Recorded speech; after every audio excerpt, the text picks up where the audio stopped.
Hi, welcome to Left Foot Media. My name is Brendan Malone. Well, last week, the brand new trailer for the upcoming Star Wars film, The Last Jedi, dropped, and it happened. There's really not much more to say about it. It's kind of interesting because there was a lot of hype around the trailer, or particularly the final trailer for The Force Awakens. It was a pretty big deal. This time around, though, you can sense the fact that the energy is sort of waning. It doesn't... People are like, yeah, we know it's coming because, like, they've told us every year there's going to be a new Star Wars film, and this is the alternate year, so this means that it's the next film in the trilogy. And next year we get an independent standalone, and then the year after that we get the final film in the trilogy. And so it's sort of like, it's an expected thing. It's so close to the previous film. It sort of just feels like the gloss has sort of fallen off. The shine is not there.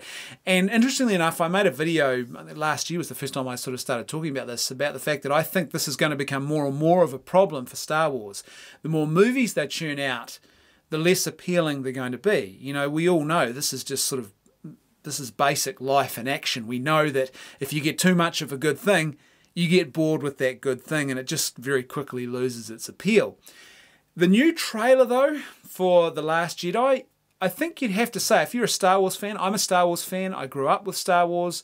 I was around for the Empire Strikes Back and for Return of the Jedi. I went to see both of those as a kid in the cinemas. They sort of meant a lot to me.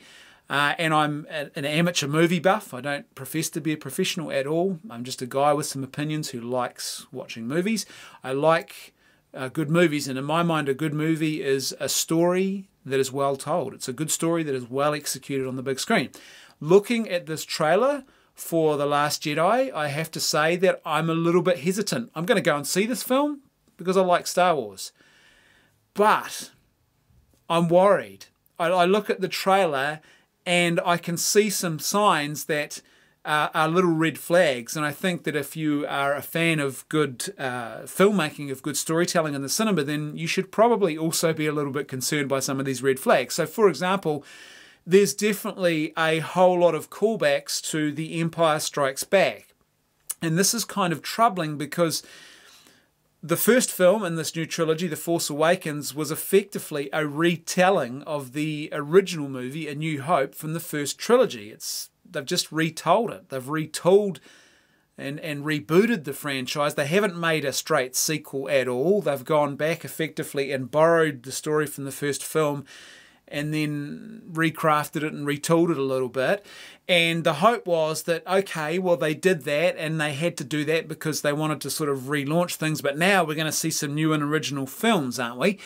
But this film has got so many callbacks to, or certainly that looks like from the trailer, there's a lot of callbacks to The Empire Strikes Back, that you sort of get that sinking feeling that this is going to be a retelling of The Empire Strikes Back. It's going to be another version of The Empire Strikes Back, except it's going to be obviously an inferior version. The original Empire Strikes Back film is not only probably one of the best top 2 or 3 sequels that was ever made, it's one of the best films that was ever made. And it's just, the new film is not going to be able to compete on that level. So if they do attempt to just regurgitate Empire Strikes Back, and we should, I think there's reasons to be, as I said, there's lots of callbacks. And also, remember that J.J. Abrams is very much entwined in this whole new Star Wars franchise. And this happened with the second movie in the Star Trek reboot as well. The Star Trek reboot, the first film, was very clever in the way that it rebooted. It put them into an alternate timeline, and that gave them the freedom to tell any story that they wanted to. But they didn't do that. The second movie that comes out is an inferior, a hugely inferior version of The Wrath of Khan. Now, the warning signs were all there in the trailer, and some people were saying this looks like a retelling of The Wrath of Khan. But other people were saying, no, they're not going to do that. It's not going to be The Wrath of Khan. And even the studio was sort of playing it down a bit and being coy about what this all was. But in actual fact, when the movie came out, yep, that's exactly what it was. It was an inferior version of The Wrath of Khan. And it's so strange because they had all the opportunities in the world to actually go in a different direction and they didn't do it.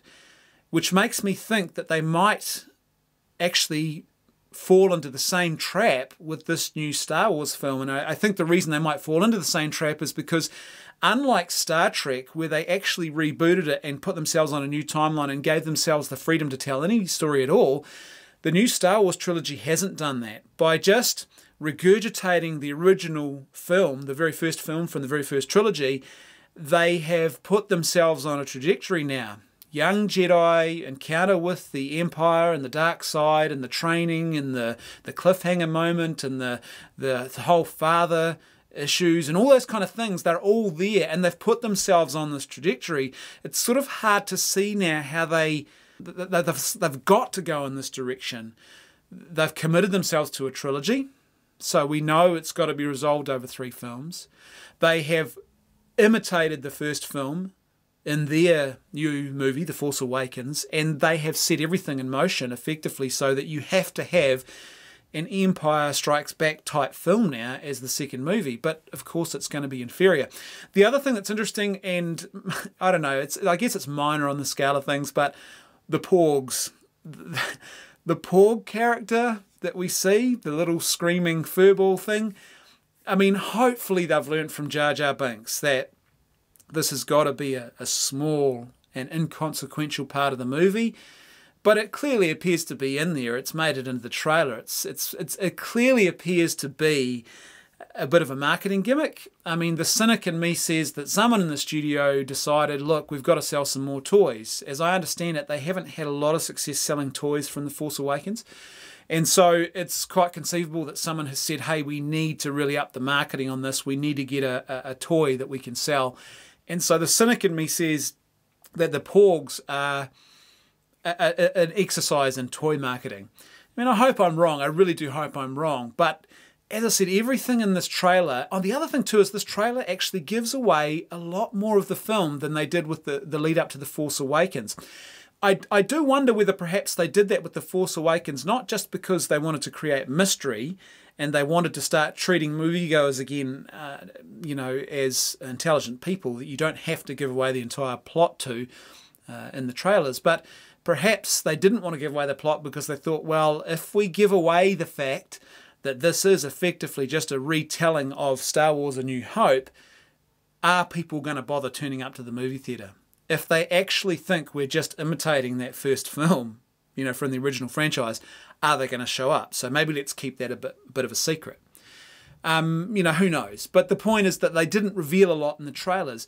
Well, this trailer for The Last Jedi, it gives a lot. It certainly gives a lot more of the movie away.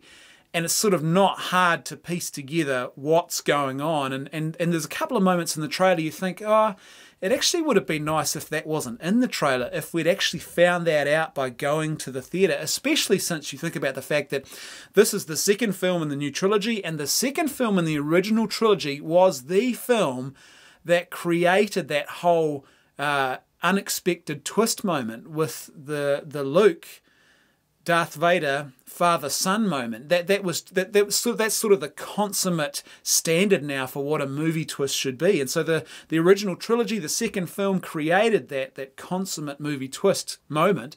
And here we are with the second film in this new trilogy. And you think that it would have been good perhaps to keep some of the things that we see in the trailer perhaps secret, so you could, I mean, they're never going to be able to recreate that same level of surprise that was present with the original Empire Strikes Back.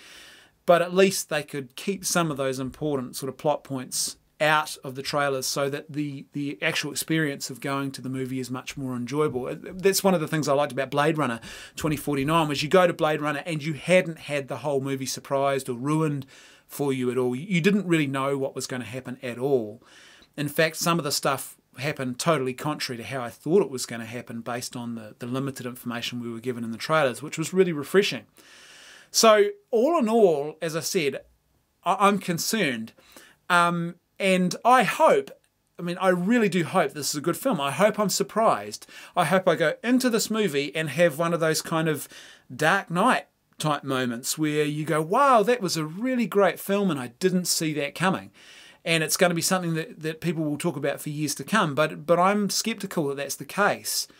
I have my doubts and I have my concerns. I'm still going to go and see the film, but I think that what we are actually going to end up with is an inferior version, an inferior retelling of The Empire Strikes Back. And if that happens, you'd have to say that it's not a good sign for either Star Wars or Hollywood. The Star Wars franchise, I think, is in real trouble if what we see in this film is a retelling of The Empire Strikes Back. In real trouble. I mean, there's no way that they're going to be able to salvage this with the young Han Solo movie. The young Han Solo movie is not going to work, I don't think. And the reason I don't think it's going to work is because Han Solo is a character, is a complete character who we like, and as a character we've met. If you go back to the original trilogy for the very first time, we meet him as a much older and much more developed character. You do not want to go back and see the development of that character. We don't want to watch a young Han Solo because he won't have all of the character traits in the history that made the original character, as we first encountered him, so good and enjoyable. It's just not going to be the same thing at all. And so I don't think that movie has the capacity to salvage the franchise out of a mess if this is just going to be, The Last Jedi is just going to be a inferior retelling of The Empire Strikes Back. And then effectively what it means is you're going to have to create a third film where by that time I'd say a lot of the hype will have well and truly died away. We're going to end up with a final film that's going to be an inferior retelling of The Return of the Jedi, which was the weakest of the original 3 films, I think. And so it doesn't bode well if that is actually going to be the outcome. You expect this to happen now. Unfortunately, it's so frustrating, but it happens a lot. Hollywood goes back to hits from a previous era and goes, let's reboot them, let's regurgitate them. You know, Ghostbusters, Star Trek, let's just start regurgitating old properties over and over again. But what you don't want to see is Hollywood going back to some of the greats. And The Empire Strikes Back was a great. It is a Hollywood great. You don't want to see them regurgitating the greats. I mean, seriously, what comes next? Do we end up with a Godfather Part 4? You know, do we start going back and producing inferior versions of all of the great Hollywood films? So as I said, I hope against hope that I'm wrong. I really do. I'm still going to go and see the film, and I believe every movie should be given its day in court, and that means going to see the movie, not just presuming that it's guilty of wrongdoing based on a trailer. However, there's some warning signs there.